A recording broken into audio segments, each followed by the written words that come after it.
'Tis I, Soul, here to give another dose of Good Morning Soul.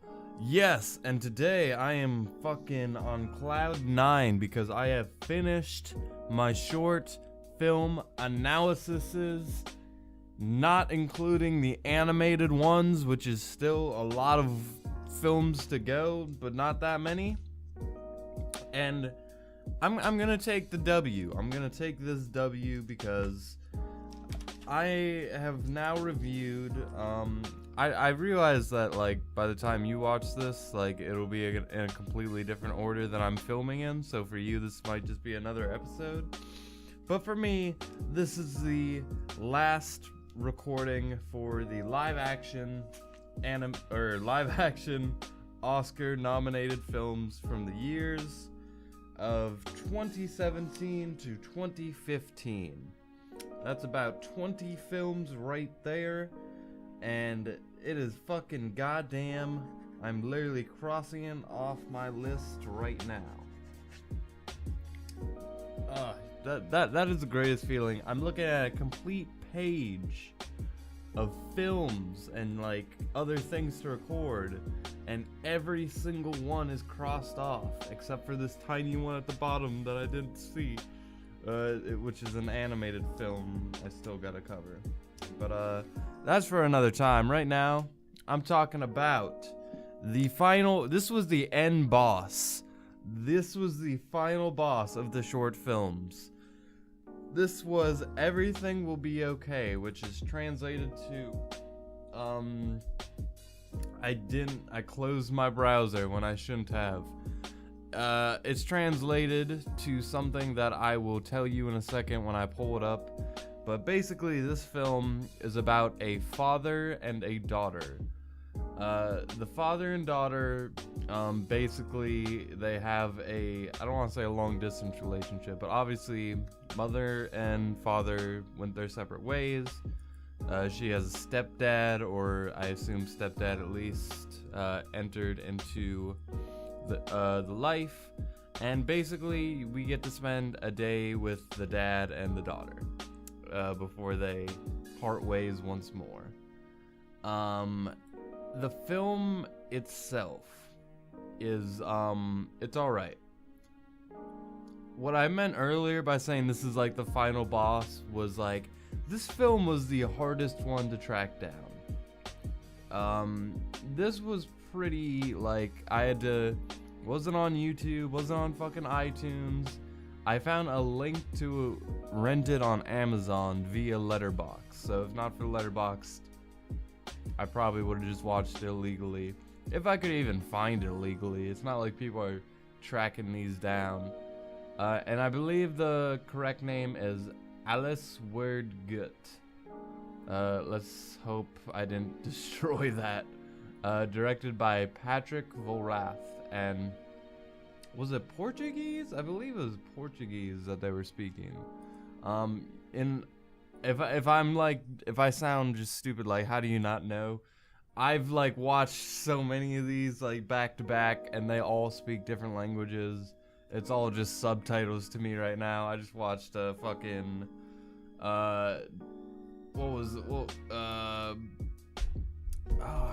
Belgian. I just watched a Belgian one. I watched a you guys have seen all of the ones I've reviewed. They're all different languages. Like they cross the board, and I can't keep track of them anymore. I've seen the French ones, I've seen the Spanish ones, I've seen them all. I've seen every single one.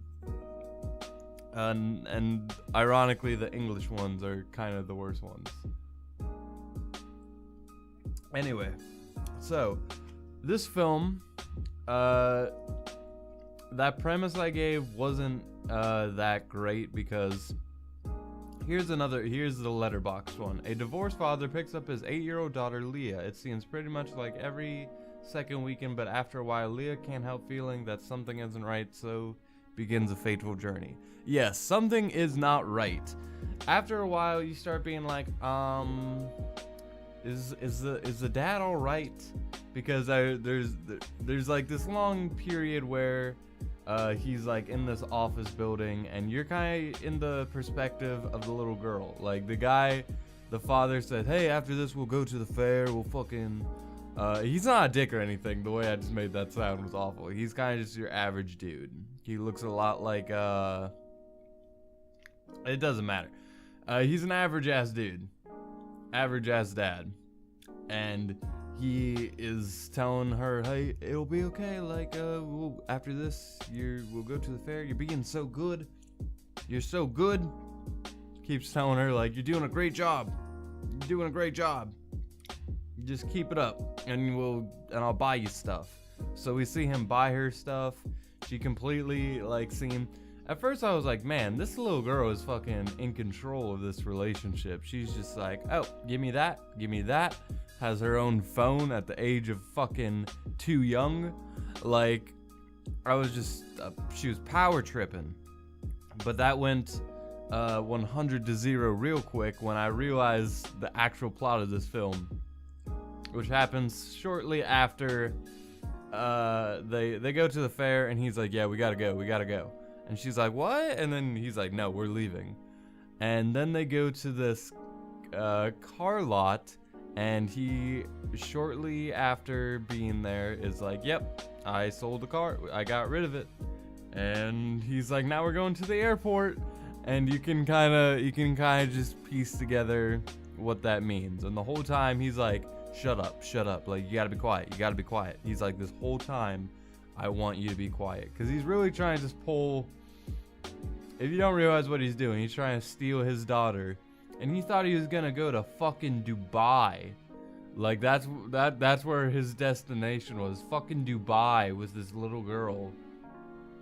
And so he can escape his alimony and troubles, I guess. Yeah, it doesn't go that great. The flight gets canceled, and he's stuck at the hotel, and spoilers, by the way, there's this huge conflict. The little girl, like, realizes what he's doing, and is kind of just like, why are you doing this? I want to go home. And then he's like, there's obviously a disconnect there. He avoids all the questions.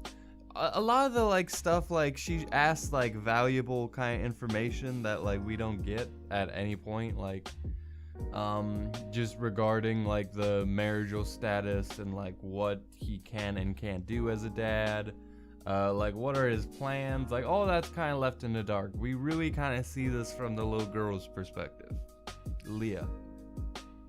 We see it from Leah's perspective.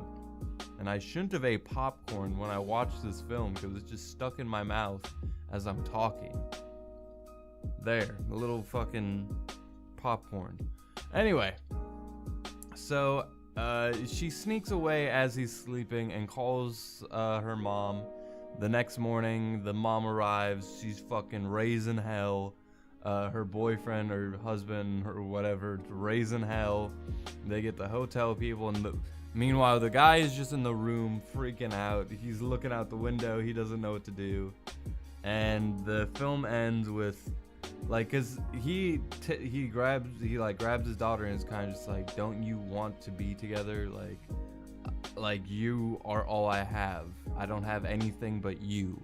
Like, and you can see he's being completely honest. This is like a big flaw of this movie, is they really don't give us enough. Like, what I need to know more about this guy. I need to know more about, like, the mom. I need to know, like, what the little girl does and does not know. Like, what is her relationship with her father? Because it's like, based on their body language, it's kind of like it could be either or, you know, like they could be really close, based on, because at one point she says, like, why can't you guys just get back together or whatever? So that kind of would tell me, like, okay, they're close. But at the same point, she, like, immediately, like, it's the saddest, hardest thing to watch about the whole movie. They literally have to, because he's hugging her so close, they have to pry his daughter away from him, and that's how the film ends. And it's super hard to watch, but based on, like, immediately she just goes to her mom, Like, and it just kind of doesn't even look back. So like I'm getting a lot of different signals based on this relationship, but at the same time it is kind of like realistic, because she was kind of kidnapped. She should be a little flustered, but at the same time you can't like, and he says, he's like, this is probably the last time I'm gonna see you. Like, he's like straight up, and that hits.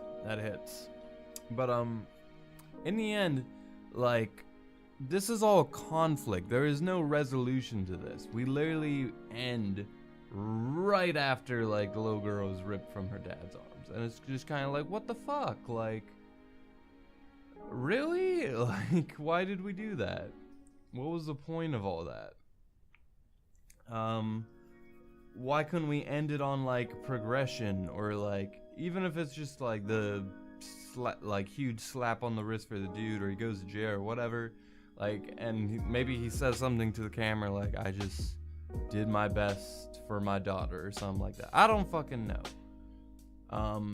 It ends with like the mom being like, everything will be okay, which her dad said earlier in the film, which is kind of just like this way of saying it, that it's from the little girl's eyes, that people are just like, everything will be okay. Which is a bullshit thing that parents say to kids way too often. But yeah, I thought it was alright. I didn't dislike it. At the same time, I really wish they would have done a lot of things different. And that's kinda where I stand. It was interesting. I'm just happy to be fucking done. You know, I spent fucking $9 on fucking 3 short movies today. I didn't like any of them, so at this point I'm just like, at least I don't have to do that again. And not only that, but I can look at this list of fucking 20 movies I watched and have covered on this channel. I think that is an achievement right there. I'm gonna take that W. It's not often I like fully am able to commit to like an idea and fully like complete it. Like, I make a lot of things like all the Oscars, but that's, how often is that, like, when is that gonna get done? Or I'll review every single episode of Dragon Ball. Like, that's not gonna be done for years. So it's nice to kind of just like be like, oh, here's a bunch of short films, watch them, talk about it, boom, done. That's my favorite shit right there. That's my like favorite thing to do. Anyway, so the movie was alright. I don't have anything against this movie. As far as like a lot of these other short films, like, it's alright compared to the other ones. I believe what won that year? I don't know. There's so many like cross outlines on my thing that I can't even tell which one I underlined to see which one won that year. So I don't know. I believe it was Sing. It was either Sing or it was the year with Stutterer. So both of those films I thought were better than this one, so I'm completely okay with that. So this one I'm gonna give a 5 out of 10. And that's gonna be it for today. I'll see you guys in the next one. Thank you for watching as always, and with that, I leave you.